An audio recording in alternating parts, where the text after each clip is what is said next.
राजेश खन्ना को film industry का पहला सुपरस्टार कहा जाता है। मीडिया रिपोर्ट्स की माने तो राजेश खन्ना की एक के बाद एक 15 फिल्में सुपर हिट हुई थी, जिसके बाद उन्हें यह खिताब मिला था। राजेश खन्ना को लोग प्यार से काका कहकर बुलाते थे।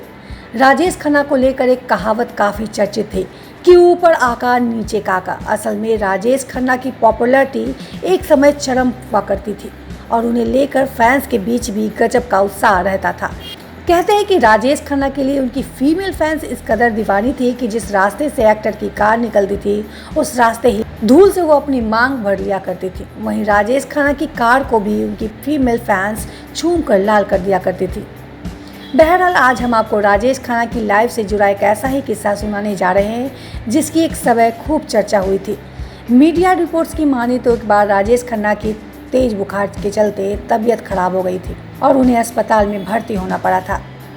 ये बात जैसे ही राजेश खन्ना के फैंस को पता चली तो उनके बीच हड़कंप मच गया। वहीं राजेश खन्ना के फैंस ने सुपरस्टार की सलामती के कदम उठाए, उसकी खूब चर्चा हुई। उस फैंस ने राजेश खन्ना की अच्छी हेल्थ के लिए मंदिरों में पूजा अर्चना शुरू कर दी थी। वहीं कुछ फैंस ने 2 कदम आगे बढ़ाते हुए राजेश खन्ना की अच्छी सेहत के लिए व्रत करना भी शुरू कर दिया था।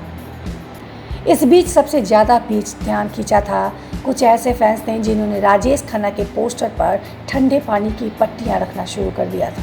इस फैंस को ऐसा विश्वास था कि ऐसा करने से राजेश खन्ना की सेहत में जल्द सुधार आएगा।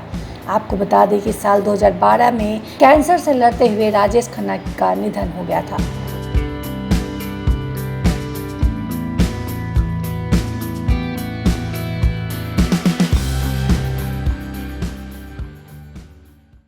न्यूज जंक्शन में आपका स्वागत है। News junction entertainment YouTube channel पे आपको भोजपुरी जगत के साथ साथ बॉलीवुड की ताजा रोमांचक खबर देखने सुनने को मिलेगी। क्रिकेट की दुनिया, पॉलिटिकल पार्टी के साथ साथ देश विदेश की खबरें यहाँ आपको देखने के लिए मिलेंगी। इस चैनल को सब्सक्राइब करना न भूले। अगर हमारे चैनल के वीडियो के लिए कोई सुझाव है तो आप email कर सकते हैं radharani184@gmail.com पर।